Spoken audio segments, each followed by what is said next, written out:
There is a saying that Wu Ji gives birth to Tai Ji, so how should we understand this phrase? You see, Wu means nothingness, too big.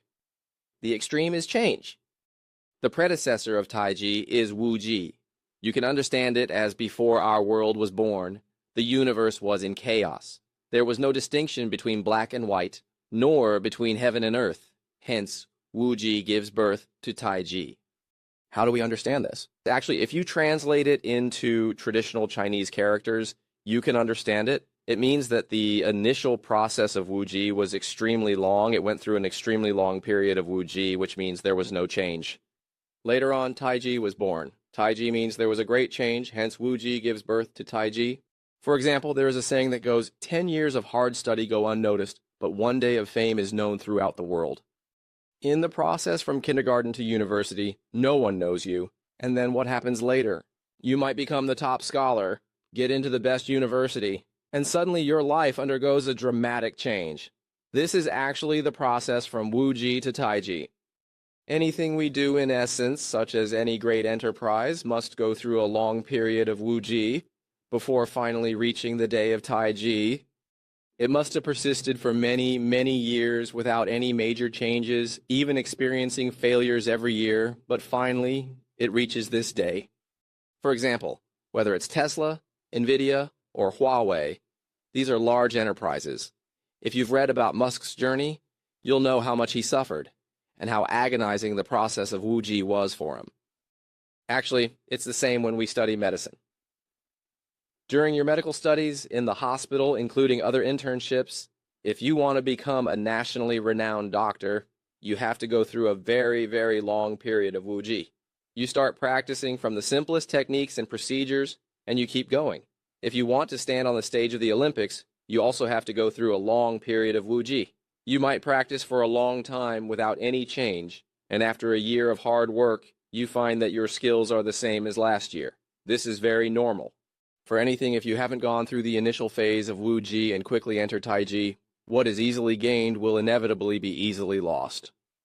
So you will find that in the process of our society's development, people often don't want to go through such a long period of Wu Ji. They hope for significant changes in a short time, meaning they want to jump directly from Wu Ji to Tai Ji without gradual progress.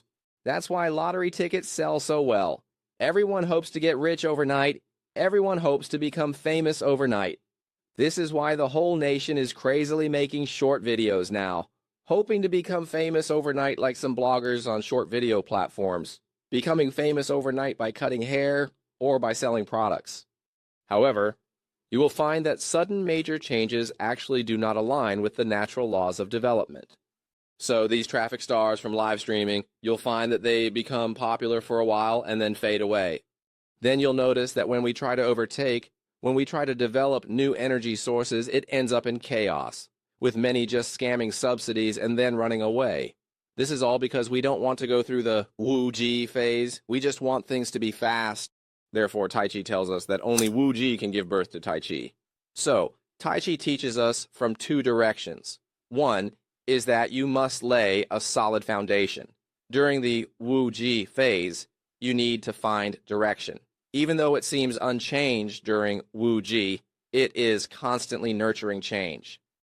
The history of our various dynasties is the same. In the Northern and Southern Song and the Tang dynasty, you will find that although it appeared to be a time of peace and prosperity, beneath the surface, there were always undercurrents.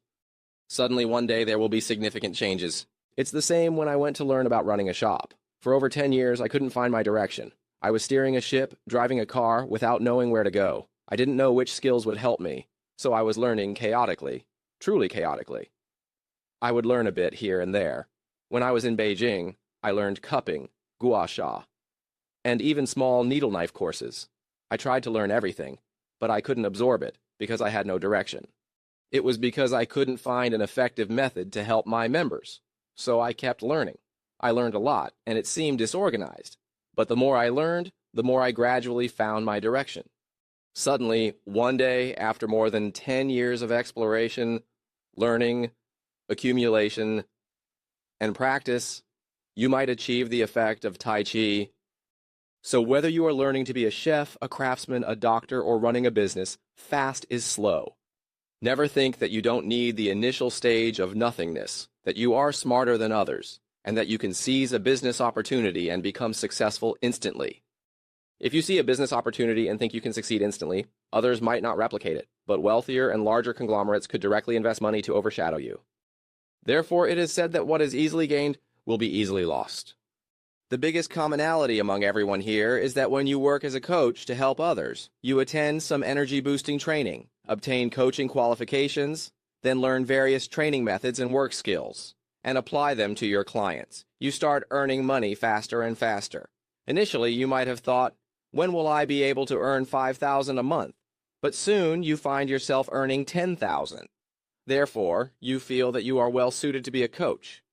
You feel that the coaching industry isn't that difficult, and your career development as a coach is going smoothly without any major setbacks. However, later on, you realize that you've learned a bunch of techniques, you have thousands of moves, and you can suddenly come up with a variety of transparent moves to try on clients. But after breaking through the 10,000 mark, you find it hard to progress further, and you end up going from Tai Chi to Wu Ji. What does that mean? It means that from graduating without a job to having a job, you earn over 10,000. But for more than 10 years, your income remains just over 10,000. Because you haven't found direction, because you don't understand the principles, because you're just trying out techniques on individual clients. If you get it right, you don't know why it's right, and if it's wrong, you just try another one. So if you don't experience Wu Ji and directly enter Tai Chi, then after entering Tai Chi, you will again enter a long period of Wu Ji. So what is the second point that Tai Chi wants to tell us? If you want to understand Tai Chi, you need to first return to Wu Ji. So what is this called? This is called returning to simplicity. What does it mean? Even if you have been a coach for more than 10 years, even if you have been a doctor for more than 10 years, solving symptoms clinically and achieving immediate results, you still don't know where this comes from. You still need to return to basic knowledge to understand the underlying logic. Then, when you return to your original job, you will see significant changes, and that is Tai Chi. So Tai Chi teaches us 2 points. First, for anything and everything, if it follows the natural laws of development, it must start from Wu Ji and then move to Tai Chi. The second point is that if you directly enter Tai Chi, you will eventually have to return to simplicity, go back to Wu Ji, and then return to Tai Chi again. This is why Tai Chi is constantly transforming, continuously ascending, and always alternating between day and night, with yin within yang and yang within yin. This is essentially the principle behind it. After understanding this principle, I, who originally hated studying anatomy very much, realized that it was just like when we were studying for exams, merely for the sake of those few points. I am actually not stupid, but I didn't get into a good university because I was very rebellious. I felt that what the teachers were teaching was useless. I believed that through fitness I could see my muscles growing, my strength increasing, and my bones developing. So, when the teachers were teaching these cultural subjects, I would go to forge iron, I would go to work out. When I first started learning to be a coach, I thought studying anatomy was useless. It was only because you needed to learn it to get the coaching certificate. So, I gritted my teeth and memorized it. I spent a long time memorizing and remembering dozens of pages, studying functional anatomy just to pass that exam. But in reality, while I was memorizing, I couldn't bring myself to understand it, and I was resistant in my heart. I just didn't want to remember it. I just wanted to try pulling this and see. With this mindset, I went on to become a coach. I worked my way up from a training ground coach to a personal trainer, then to a personal training department manager, and eventually a personal training director. I led the entire team and became the top in Qingdao. I couldn't even see all the members that other coaches had messed up. Even the members who came to me for weight loss became too many for me to handle. So, after experiencing more than 10 years of this, it seemed like I had a high income and appeared very glamorous in front of all my relatives and family because I was earning money and was successful. Then I started to think that my life couldn't continue like this, because at that time, right after graduating from university in the early 2000s, I was already earning 10,000 yuan. How much were civil servants making back then?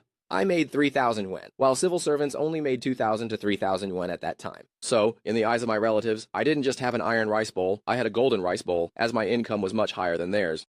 Back then, many people were proposing marriage and introducing potential partners to me, all because of my high income.